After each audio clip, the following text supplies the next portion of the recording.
Hi hello friends, welcome back to ಗುಬ್ಬಿಸ್ಲು. ನಾನು ಇವತ್ತು ಮಾಡ್ತಿರಕ್ಕಂಥ ರೆಸಿಪಿ ಬಸ್ಸಾರು ಅಥವಾ ಸೊಪ್ಪು ಹೆಸರು ಅಥವಾ ಉದುಕ ಅಂತ ಹೇಳ್ತಾರಲ್ವ, ಅದು ಹೇಗೆ ಮಾಡೋದು ನೋಡೋಕ್ಕಿಂತ ಮುಂಚೆ ಯಾರ್ಯಾರು ನಮ್ಮ ಚಾನಲ್ ಸಬ್ಸ್ಕ್ರೈಬ್ ಆಗಿಲ್ಲಲ್ಲ ಸಬ್ಸ್ಕ್ರೈಬ್ ಆಗಿ, ಲೈಕ್ ಮಾಡಿ, ಶೇರ್ ಮಾಡಿ, ಬೆಲ್ ಬಟನ್ ಆನ್ ಮಾಡೋದ ಮರಿಬೇಡಿ.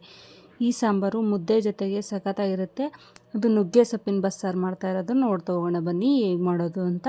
ನುಗ್ಗೆ ಸೊಪ್ಪಿನ ಬಸ್ಸಾರು ಮಾಡೋದಕ್ಕೆ ನುಗ್ಗೆ ಸೊಪ್ಪು ತೊಗೊಂಡಿದ್ದೀನಿ, ಅದನ್ನು ನೀರಲ್ಲಿ ಹಾಕಿಟ್ಟಿದ್ದೀನಿ. ಸ್ವಲ್ಪ ಒಂದು ಕುಕ್ಕರಲ್ಲಿ ಬೇಳೆ ಹಾಕ್ಕೊಂಬಿಟ್ಟು ಬೇಳೆ ತೊಳ್ಕೊಂಡು ಚೆನ್ನಾಗಿ ಅದಕ್ಕೆ ನೀರು ಹಾಕಿ ಸ್ಟವ್ ಮೇಲೆ ಇಡ್ತಾಯಿದ್ದೀನಿ.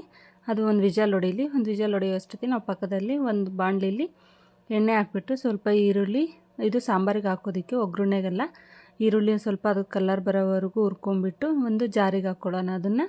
ನೆಕ್ಸ್ಟ್ ಅದಾದ ತಕ್ಷಣ ಹಂಗೆ ಬೆಳ್ಳುಳ್ಳಿ ಹಾಕ್ಬಿಡೋಣ. ಬೆಳ್ಳುಳ್ಳಿನೂ ಚೆನ್ನಾಗಿ ಫ್ರೈ ಆಗಬೇಕು. ಅದು ಕಲರ್ ಚೇಂಜ್ ಆಗಿದೆ ನೋಡಿ ಬೆಳ್ಳುಳ್ಳಿನ, ಅದನ್ನು ಜಾರಿಗೆ ಹಾಕ್ಕೊಳ್ಳೋಣ, ಮಿಕ್ಸಿ ಜಾರಿಗೆ.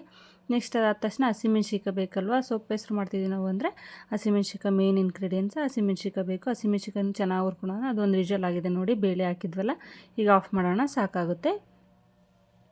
ಇವಾಗ ಸ್ವಲ್ಪ ಕಾಯಿ ಅದೇ ಮಿಕ್ಸಿ ಜಾರೊಳಗೆ ಕಾಯಿ ಹಾಕೋದನ್ನ ನೋಡಿ. ಈಗ ವಿಜಲ್ ಆಗಿದೆಯಲ್ಲ, ವಿಜಲ್ಲು ಸ್ವಲ್ಪ ತಣ್ಣಗಾಗಲಿ ನೋಡಿ. ವಿಜಲ್ ಎಲ್ಲ ತೆಗಿತಾ ಇದ್ದೀನಿ ನಾನು. ಅದು ವಿಜಲ್ ಹೋದ್ಮೇಲೆ ಬೇಳೆ ಎಲ್ಲ ಬೆಂದಿದೆ ನೋಡಿ, ಚೆನ್ನಾಗಿ ಬೆಂದಿದೆ ಬೇಳೆ.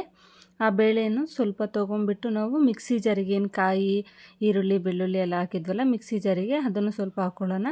ಹಾಕ್ಕೊಂಡ್ಮೇಲೆ ತೊಗೊಂಡ್ಮೇಲೆ ಬೇಳೆನ ಸಪ್ರೇಟು ನಾವು ನುಗ್ಗೆ ಸೊಪ್ಪೇನು ನೀರಲ್ಲಿ ಹಾಕಿಟ್ಟಿದ್ವಲ್ಲ, ಆ ನುಗ್ಗೆ ಸೊಪ್ಪು ಹಾಕೋಣ. ನೀರಲ್ಲಿ ಹಾಕಿಟ್ಟೋದ್ರಿಂದ ಅದರಲ್ಲಿರ್ತಕ್ಕಂಥ ಕಡ್ಡಿ ಎಲ್ಲ ಬಿಡುತ್ತೆ, ಅದಕ್ಕೋಸ್ಕರ ನೀರಲ್ಲಿ ಹಾಕಿಡ್ತೀನಿ. ಈಗ ಮಿಕ್ಸಿ ಜಾರಿಗೆ ಸ್ವಲ್ಪ ಕಾಯಿ, ನಾವು ಈರುಳ್ಳಿ ಎಲ್ಲ ಹಾಕಿಟ್ಟಿದ್ವಲ್ಲ ಅದಕ್ಕೆ ಸ್ವಲ್ಪ ಜೀರಿಗೆ ಮತ್ತು ಹುಣಸೆಹಣ್ಣು, ಹಾಗೆ ಹಸಿಮೆಣ್ಸಿಕಾಯನ್ನು ಅದಕ್ಕೆ ಹಾಕಿ ಹುರಿದಿದ್ವಲ್ಲ ಹಸಿಮೆಣ್ಸಿಕಾಯನ್ನು ಅದಕ್ಕೆ ಹಾಕಿದ್ವಿ ನೋಡಿ. ಚೆನ್ನಾಗಿ ಬೆಂದಿದೆ ಸೊಪ್ಪು. ಇವಾಗ ಸಾಕಾಗುತ್ತೆ, ಅಷ್ಟು ಬೆಂದರೆ. ಚೆನ್ನಾಗಿ ಬೇಯಿಸ್ಕೋಬೇಕು, ಸೊಪ್ಪು ಚೆನ್ನಾಗಿ ಬೇಯಬೇಕು. ಮತ್ತೇನು ವಿಜಲ್ ಹೊಡ್ಸೋದು ಬೇಕಾಗಲ್ಲ. ವಿಜಲ್ ಹೊಡೆಸ್ತಲ್ಲ ಹಂಗೆ ಬೇಯಿಸಿದರೆ ಸಾಕಾಗುತ್ತೆ, ಬೆಂದ್ಬಿಡುತ್ತೆ. ಇವಾಗ ಸೊಪ್ಪು ಬೆಂದಿದೆ ಅಲ್ವಾ, ಅದನ್ನು ನಾನು ಟ್ರಾನ್ಸ್ಫರ್ ಮಾಡ್ಕೊತಾ ಇದ್ದೀನಿ. ಸೊಪ್ಪು ಬೇರೆ ಮಾಡ್ಕೋಬೇಕು, ಮತ್ತು ಅದು ನೀರಿರುತ್ತಲ್ಲ ಕಟ್ಟು, ಅದನ್ನು ಬೇರೆ ಮಾಡ್ಕೋಬೇಕು ಸಾಂಬಾರು ಮಾಡೋದಕ್ಕೆ.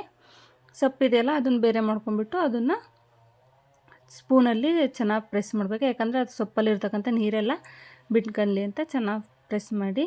ಆಮೇಲೆ ಒಂದು ಬಾಣಲಿ ತೊಗೊಂಡು ನೆಕ್ಸ್ಟು ಅದಕ್ಕೆ ಸಾಸಿವೆ, ಸ್ವಲ್ಪ ಕರಿಬೇವು, ಹಾಗೆ ಸ್ವಲ್ಪ ಈರುಳ್ಳಿ ಹಸಿಮೆಣ್ಸಿನ್ಕಾಯಿನ ಹಾಕಿ ಚೆನ್ನಾಗಿ ಮಿಕ್ಸ್ ಮಾಡ್ಕೊಳ್ಳಿ. ಅದಾದ ತಕ್ಷಣ ಜೊತೆಗೆ ಈರುಳ್ಳಿನ ಹಾಕ್ಬಿಡಿ.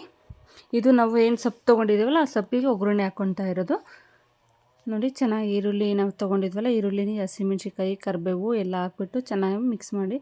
ಈರುಳ್ಳಿ ಎಲ್ಲ ಚೆನ್ನಾಗಿ ಕಲರ್ ಚೇಂಜ್ ಆಗಬೇಕು ಅದು ನೋಡಿ. ಕಲರ್ ಚೇಂಜ್ ಆದ ತಕ್ಷಣ ನೆಕ್ಸ್ಟು ನಾವು ಕಾಯಿ ತೊಗೊಂಡಿದ್ವಲ್ಲ ಹಸಿಕಾಯಿ ತುರಿ, ಅದನ್ನು ಹಾಕಬೇಕು. ಹಾಕ್ಬಿಟ್ಟು ನೆಕ್ಸ್ಟ್ ಆಫ್ ಮಾಡಿಬಿಡಿ ಗ್ಯಾಸ್ ಆಫ್ ಮಾಡಿ. ನಾವೇನು ಸೊಪ್ಪೆಲ್ಲ ಬೇಯಿಸ್ಕೊಂಡಿದ್ವಲ್ಲ ಸೊಪ್ಪು ಬೇಳೆನ ಅದನ್ನು ಹಾಕ್ಬಿಟ್ಟು ಅದಕ್ಕೆ ಮಿಕ್ಸ್ ಮಾಡ್ಕೊಳ್ಳಿ. ಚೆನ್ನಾಗಿ ಮಿಕ್ಸ್ ಮಾಡಿ ಸೊಪ್ಪನ್ನ ನೋಡಿ. ಚೆನ್ನಾಗಿ ಮಿಕ್ಸ್ ಆಗಿದೆ ಈಗ ಸೊಪ್ಪೆಲ್ಲನ. ನೆಕ್ಸ್ಟ್ ನಾವಿಲ್ಲಿ ಮಿಕ್ಸಿ ಜಾರಲ್ಲಿ ಎಲ್ಲ ಹಾಕಿಟ್ಟಿದ್ವಲ್ಲ ಹಸಿಮೆಣ್ಸಿನ್ಕಾಯಿ, ಸೊಪ್ಪು, ಬೇಳೆ, ಈರುಳ್ಳಿ ಬೆಳ್ಳುಳ್ಳಿ ಎಲ್ಲ ಹಾಕಿಟ್ಟಿದ್ವಲ್ಲ, ಇದನ್ನು ಮಿಕ್ಸಿ ರುಬ್ಕೊಳ್ಳೋಣ ನೋಡಿ. ರುಬ್ಕೊಂಡಿದ್ದೀನಿ, ಚೆನ್ನಾಗಿ ನುಣ್ಣಗೆ ರುಬ್ಕೊಂಡಿದ್ದೀನಿ. ಮತ್ತು ನಾವೇನು ಕಟ್ಟಿತ್ತಲ್ವ ಆ ಕಟ್ಟನ್ನು ಆ ರುಬ್ಬಿರೋ ಮಿಶ್ರಣದೊಳಗೆ ಹಾಕೋಣ. ಮಿಕ್ಸ್ ಮಾಡಬೇಕು ಅವೆರಡನ್ನೂ. ಮಿಕ್ಸ್ ಮಾಡಿದರೆ ಆ ಸಾಂಬಾರು ರೆಡಿ ಆಗುತ್ತೆ. ಇಷ್ಟು ನೋಡಿ, ಎಷ್ಟು ಚೆನ್ನಾಗಿದೆ ಸಾಂಬಾರು, ಎಷ್ಟು ಚೆನ್ನಾಗಿ ಕಾಣ್ತಾ ಇದೆಯಲ್ಲ, ಗ್ರೀನಾಗೆ ಸುಕ್ಕತ್ತಾಗಿರುತ್ತೆ, ಟೇಸ್ಟೇ ಇರುತ್ತೆ. ಎಲ್ಲರೂ ಇಷ್ಟಪಟ್ಟು ತಿಂತಾರೆ. ಯಾವಾಗಲೂ ನಾವು ಯಾವಾಗಲೂ ಬಿಸಿ ಮಾಡಿರೋದು ತಿಂದು ಅಭ್ಯಾಸ ಇರುತ್ತಲ್ಲ, ಇದನ್ನು ಒಂದ್ಸರಿ ಟ್ರೈ ಮಾಡಿ ಹೇಗಿರುತ್ತೆ ಅಂತ ನೋಡ್ಬೋದು ನೀವು. ಟೇಸ್ಟ್ ಮಾತ್ರ ಮುದ್ದೆ ಜೊತೆಗೆ ಅನ್ನದ ಜೊತೆಗೆ ಸಖತ್ತಾಗಿರುತ್ತೆ ಟೇಸ್ಟು ನೋಡಿ. ನೀವು ಒಂದ್ಸರಿ ಟ್ರೈ ಮಾಡಿ ಮನೇಲಿ. ರೆಡಿಯಾಗಿದೆ ನಮ್ಮದು ಸಾಂಬಾರು. ಅದಕ್ಕೆ ಮುದ್ದೆನೂ ಮಾಡಿದ್ದೆ ನಾನು, ಮುದ್ದೆನೂ ರೆಡಿಯಾಗಿದೆ ನೋಡಿ. ಸಾಂಬಾರು ಹಾಕ್ತಾಯಿದ್ದೀನಿ ತಟ್ಟೆಗೆ. ಏನು ಸೂಪರಾಗಿ ಕಾಣ್ತಾ ಇದೆಯಲ್ಲ, ನೋಡ್ತಾ ಇದ್ರೆ ಭಯ ನೀರು ಬರ್ತಿದ್ದಕ್ಕೋ ಸ್ವಲ್ಪ ನಿಂಬೆಹಣ್ಣು ಹಿಂಡ್ಕೊಂಡ್ಬಿಟ್ಟು ಮೇಲ್ಗಡೆ ಹಾಕ್ಕೊಂಡು ತಿಂದರೆ ಸೂಪರಾಗಿರುತ್ತೆ. ಪಕ್ಕದಲ್ಲಿ ಸೊಪ್ಪು ರೆಡಿಯಾಗಿದೆ. ಸೊಪ್ಪು ಅಷ್ಟೇ, ನುಗ್ಗೆ ಸೊಪ್ಪು ಸಖತ್ ಪ್ರೋಟೀನ್ ಇರ್ತಕ್ಕಂಥದ್ದು. ನುಗ್ಗೆ ಸೊಪ್ಪು ತಿನ್ನಬೇಕಲ್ವ, ಅದಕ್ಕೋಸ್ಕರ ಹೇಗಿತ್ತು ಅಂತ ಕಮೆಂಟ್ ಮಾಡಿ ತಿಳಿಸಿ. Thank you.